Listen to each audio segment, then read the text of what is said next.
आजकल ज्यादातर मामलों के अंदर पति पत्नी के बीच विवाद का मुख्य कारण है ये जुबान बहस। अगर किसी बात को लेके पति पत्नी के बीच में कोई बहस हो जाती है, वो बहस अगर शांत नहीं होती है, वो अगर विकराल रूप धारण कर लेती है, मतलब यहाँ पर रिश्ता है जो पति पत्नी का अब टिकने वाला है नहीं, रिश्ता है जो बिगड़ने वाला है।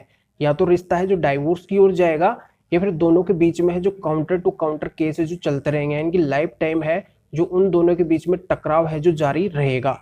तो इस तरीके से ये बहस है अगर विकराल रूप धारण कर लेती है तो मतलब तबाही आने वाली है, दोनों की जिंदगियां है जो बर्बाद होने वाली है। आजकल सहन शक्ति तो बिल्कुल भी नहीं रही है। अगर पति कुछ पत्नी को बोल देता है तो पत्नी यहाँ पे चुप नहीं रहेगी, उसका जवाब देगी। और पत्नी अगर यहाँ पे कुछ बोल देती है तो पति चुप नहीं रहेगा, उसका जवाब देगा।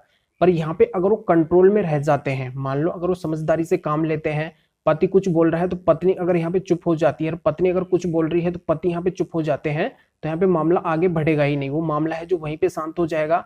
पर यहाँ पे सहन शक्ति नहीं है, ईगो और अहंकार है, चुप नहीं होना है, जवाब देना है। यानी कि इस तरीके की रणनीति है जो बनी आ रही है। यहाँ पे अगर वो बहस नहीं करते हैं, चुप हो जाते हैं, तो फिर इतनी कोई नौबत आएगी नहीं। पर यहाँ पे नौबत ये आती है बहस की वजह से, यानी कि वो बहस है जो बंद होती नहीं है, और अंत में परिणाम ये मिलता है कि यहाँ पे उनका जो दोनों का रिश्ता है वो टिक नहीं पाता है। तो ये जानकारी यहाँ पे समझ में आ गई होगी।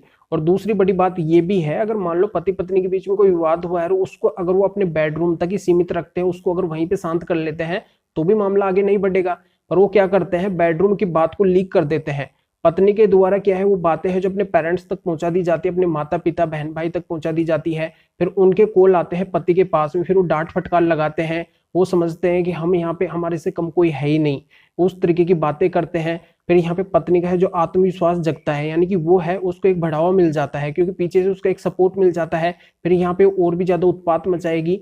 ऐसी सिचुएशन के अंदर पत्नी के पेरेंट्स यानी कि मायके वालों को समझदारी से संयमता से काम लेना होगा। उनको ये देखना होगा कि यहाँ पे गलती किसकी है। अगर गलती उनकी लड़की की है तो उस लड़की का बिल्कुल भी सपोर्ट ना करे, सहयोग ना करे, उल्टा उस लड़की के डांट फटकार लगाए कि आपने ऐसा क्यों किया है। आपको रहना तो इसी ससुराल के अंदर है, अपने पति के साथ में रहना है, सास ससुर के साथ में रहना है, इस तरीके से आपको नहीं करना चाहिए, हम आपका कोई भी सहयोग नहीं करेंगे।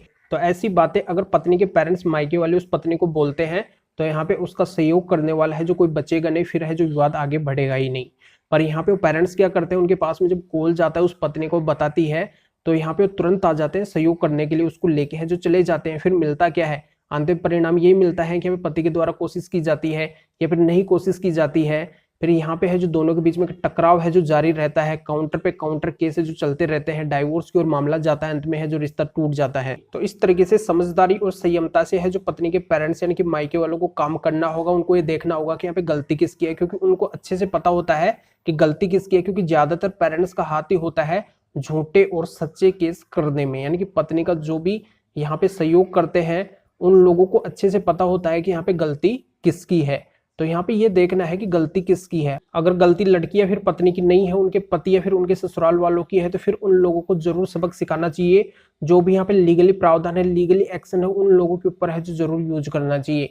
तो इस तरीके का है जो यहाँ पे अच्छे से देखना होगा मामले को कि मामला किस तरीके का है, यहाँ पे गलती किसकी है, उसी के आधार पे है फिर आगे बढ़ना है। और पति पत्नी को भी यहाँ पे विशेष ध्यान रखना है कि यहाँ पे अगर नॉर्मल मामला है तो उसको बेडरूम तक ही सीमित रखे, उसको बाहर लीक ना करे। अगर मामला हद से ज्यादा ही बिगड़ जाए, कोई सोल्यूशन कोई रास्ता ना दिखे, अगर किसी का सहयोग लेना चाहते हैं तो आप किसी का सहयोग ले सकते हैं, तब आप सहयोग ले सकते हैं। अन्यथा यहाँ पे अगर पति पत्नी का कोई विवाद होता है तो उसको बेडरूम तक ही सीमित रखे, वहीं पे दोनों को समझदारी से काम लेते हुए उस मामले को वहीं पे शांत करने की है जो पूरी कोशिश है जो करनी चाहिए।